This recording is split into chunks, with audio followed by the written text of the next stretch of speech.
As mens is ek geskape en bestaan ek self uit 3. Die liggaam is my vlees, organe, been en vel. Dit is die uiterlikie, die stukkie in die spieël. Die siel is my persoonlikheid, gedagtes, emosies en geheue. Dit is die stukkie in myself wat my andersheid gee. Die gees in my is spesiaal, maak my honger vir iets meer.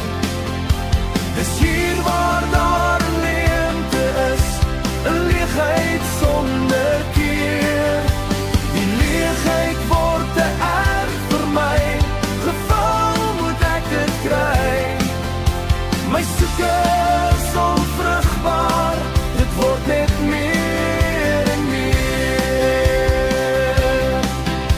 Dan op die pad na nêrens, hoor ek daar iemand sê, my leegheid het verdwyn, na my ontmoeting met die Heer. My hart die bok spring oor die neus, dit maak my vreeslik bang. En net daar het ek bely, om my gees vervul te kry. Die leegheid in my gees is weg, die gees die woon nou daar.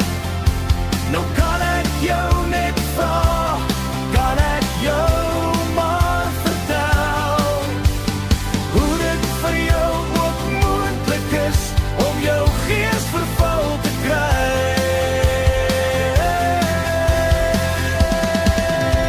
Die gees in my is spesiaal, maak my honger vir iets meer. Dis hier waar daar 'n leemte is, 'n leegheid sonder keer.